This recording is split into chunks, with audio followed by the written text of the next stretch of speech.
Welcome to April's Garage, and right now we are witnessing the demise of television. It's scary. That's dramatic. Where's it going? It's a big true, deal. but you said it very dramatically. Yeah, everybody's on TV right now is going to die. Well, it's true. Now, you've mentioned to me before that there's not going to be any more kind of like television superstars anymore. It's all kind of switching towards online. Everything's digital. Same goes for TV shows, like big hit TV shows. Right. I guess, Netflix will have something where everybody sits down and watches Stranger Things. But Right. as far as network television, like sitting down, everybody watching Seinfeld At 7 once, p.m. every Thursday night. Home Improvement, Right. or I guess what would be some recent ones? Like I haven't watched cable TV in such a long time that I can't even Exactly. tell you. Frasier, I guess, was one. I don't know. Everybody Loves Raymond. Yeah, I'm just so out of it because I get all of my content on YouTube Right. and certain streamings. I switch around to different ones as I get bored. Keep Netflix all the time so we can watch things like Jake Paul beat up an old man, that kind of stuff. But I can't believe you said it like that. well, okay. The sad thing is, and this is big news in the car world, Right. is Roadkill, the television show, Motortrend TV's flagship show, is done. Kaput. It's over. It's sad. It's very sad. And in a very typical way, Freiberger went to Reddit and made the announcement that they really didn't get much notice. Here's what he said: "I just learned that it's over. After the end of season 13, which we just finished filming a few weeks ago, there will be no more new episodes of Roadkill filmed. The Motortrend production company is shutting down." That last sentence is really important. So Right. Motortrend had their own in-house production company. And I had 2 seasons of my show, Car Issues with Tyler Hoover, on Motortrend. The first season was on FYI and History, and then it migrated over there. It's kind of weird. But I didn't get a renewal. Even though I was getting decent ratings, Right. I didn't get a renewal because I used outside production to make my show. Oh. I was not using Motortrend's umbrella. So for that reason, I didn't get canceled. I didn't get a goodbye. I didn't get anything. It was just Right. what do they call it? An Irish goodbye? That's an Irish goodbye. Ghosting Right. you, kind of the way people date nowadays. Is, you never say I'm not interested or yeah, let's go out. You just don't respond to Well, them, it's right? the cowardly way to just kind of back out. But at least these guys, they did get kind of a formal, we're not moving on with everything. But here's the thing, Right. like, I see you shooting for Hoovie's Garage and, you and Jake, and you've got your cameras in handheld, and there's not a huge production cost. Where with your Car Issues and obviously all these big shows on television, you've got so many camera guys, expensive equipment, sound, Right. lighting. There are tons of people, personnel to pay, PAs and assistants, and everything goes into it.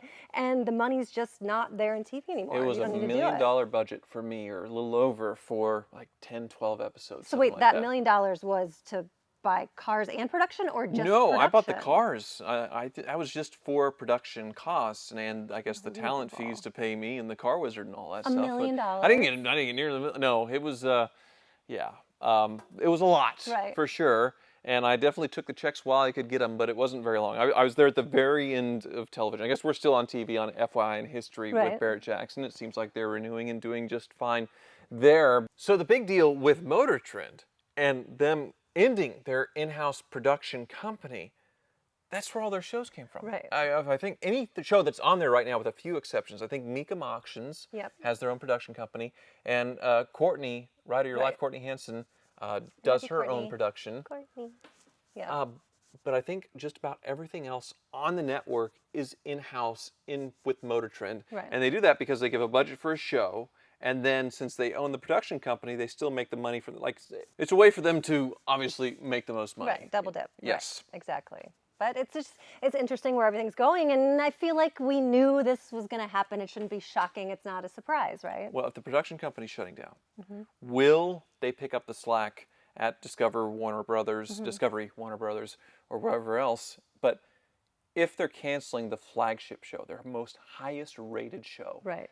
that means the rest of them that were in-house production for Motortrend are dead as well. Which, does that mean the Motortrend as a TV channel is gone as well? And that makes me think, yes, that is what's Right. happening. That is what's coming. They're going to go through all these episodes that they already shot, and then the channel itself will be dead. Well, if you look at the lineup on television right now, it's a lot of reruns and a lot of the same shows, pretty much the 5 kind of key shows over and over and re-airing, and there's you're right, and there's not going to be anything new to filter in there. So what shows survive if not Roadkill? None of the other ones would. Right. And the only way that would work is they migrate over to Discovery. So if I would guess, Mecum Auctions could migrate over to Discovery and do just fine. But all the other ones, they don't really have a motor or a drive block on that.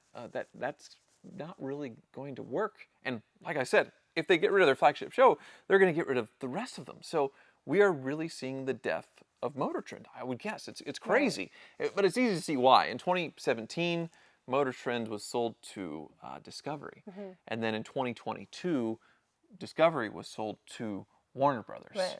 So there was all this consolidation happening, and now they're just trimming the stuff that's not making money. Motortrend did really try to get in with their app, and they tried to bridge that digital gap with having this paywall to then watch through their app, which was kind of annoying, but you understood and you got it, but that obviously didn't pan out for them either. Exactly. So before Warner Brothers acquired Discovery, that owned Motortrend, it's complicated.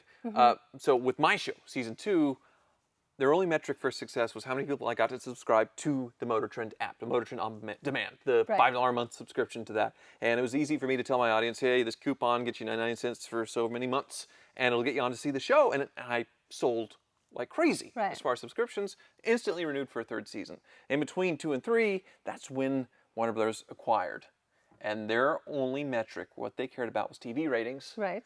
And I rated, but it was in the top, I don't know, 80 or so of shows on TV and then I was running, so it wasn't great, but I was rating at least. So where do those shows live right now, your car issues shows? So now you can find it like on Max, I think HBO Max. So yeah, you can search for Game of Thrones and you can search for car issues with Tyler Hoover. So it's very weird how they've all consolidated. And so I'm thinking like Dave Kindig, Bitch and Rides on Motortrend.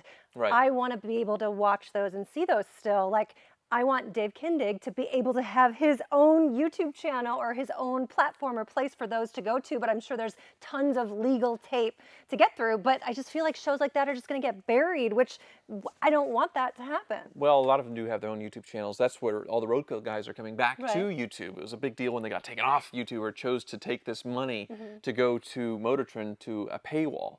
And everybody was so up in arms back in the day when this happened on YouTube. And it easily could have happened to me if I started YouTubing 5 years earlier, where I would have thought, well, the money's in television, so I'll go do TV and then just leave YouTube alone. Right. But then, obviously, now the money is in social media and YouTube and Facebook and Microsoft Start, whatever social media platform you can get on, TikTok, which I don't do, Snapchat. Tanner Braungart makes a lot of money on Snapchat. He lives in Kansas, another YouTuber. And TV is just dying. So I was able to find some ratings, and I don't know how credible this is. It looks pretty accurate to me. USTVB.com. And this is their average viewers for Motortrend, and it only goes back to May 2022. So their peak on this graph was July 31st, 2022, at an average audience of 237,000 people. And this graph has gotten lower and lower, a little up. And you can see the low was November 3rd, 82,000 average viewer audience. It's just wild, because you think television, you think just millions of people automatically are watching all the time. 82,000 people is not a lot.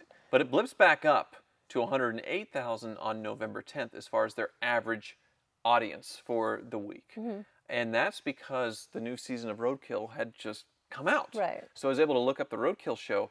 It's a very similar graph, unfortunately. Well, and so I'm looking at these numbers, seeing that spike, but then I watch, Ebolian and Tavares and you, and when you're posting, and it's shoots up to 1 million viewers just instantly, and it's just wild to see. There's way bigger YouTubers than us, like in the car space, that do 10 million views. You're my favorite. But it's just wild to see how devastating the internet has been to television. Right. So if you go to Roadkill, just specifically, May 24th, 2022, their peak average audience of 327,000 people. And then a big dip, 131,000 in June, but then when the show came back, it went back up to around 200,000 people watching the biggest show on Motortrend, which is terrible. Right. So that weekend of November 10th, before Roadkill came back on TV, they have 3 different metrics. They have the household audience, they have the P2 Plus, so anybody over 2 years old that's watching the show. And then there's the coveted 25 to 54 demographic. Right, that's a key demographic. That's what the advertisers want. So not the old people that are just in the recliner, you know. You're saying it's so mean. Getting dementia, you're like, not really paying attention, you know. It's just our elders and old people. the people who still watch cable. Right. So you have household, 83,000 households tuning into Motortrend per average for the week. Right. The P2 Plus, 108,000 people average watching Motortrend, you know, throughout the day for the week. But that coveted 25 to 54, only 20,000 people.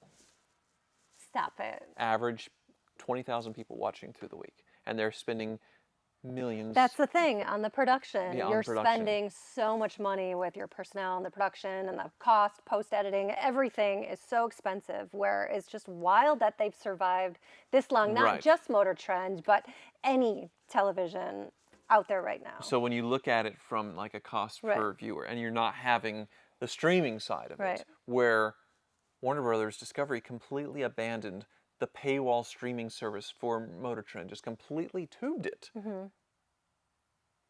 Right. No, it makes sense that Motortrend is going to die. Right. It's a very sad day. Very sad. But they all have YouTube channels, so they'll be just fine. Steve Mignante was one that was on Motortrend and his show ended, and he was so depressed. I remember our he Barrett was Jackson really co-host. upset because kind of Kevin Hart had some sort of show that swooped in there. And, and he was really upset because Steve's, you know, legitimate, super, just nuts and bolts car guy. And he's like, what is Kevin Hart doing on Motortrend? And, you know, he didn't say it like that. And his Junkyard show was so perfect for YouTube. What he does, walking through junkyards, dissecting cars and all that stuff. It was perfect for YouTube. I begged him for like a year to do it. He was so mad. And then he finally did it. And within a year, and just that consistency, because he can go out and shoot a big block of car walk-arounds in a week, he was up and running, making a great living on YouTube before his encephalitis and all that stuff. He was doing it. It is possible to get into YouTube and transition over. You've made a name for yourself on television. So that's what I would recommend. Well, and I think it's a great thing because even like Courtney Hanson and me growing up kind of going through television, we didn't get paid a lot. Like, oh, you're lucky to be cast. You're lucky to be on this production, so we're barely going to pay you. And then seeing YouTube and the advertising dollars that come into that, it's just wild to say, okay, now this talent will get what they deserve because they're the one in front of the camera, which completely makes sense. So I think it comes full circle, and it's a good thing that's happening. Yeah, none of them made enough, you know, doing television for 10, 20 years to retire. That world was over. So, but hopefully there's a new chapter of amazing content on YouTube, you know. Some of them can find a supermodel co-host and, you know, really, you know, make it fun. Yeah. Thank you so much. Oh, that's your job. Oh. It's April's Garage, Thank you so much for watching. Hair's itchy. You do have glitter all over your face. It's probably the glitter itching your hair. Okay. What were you doing? Christmas decorations have just exploded all over the house. Yes.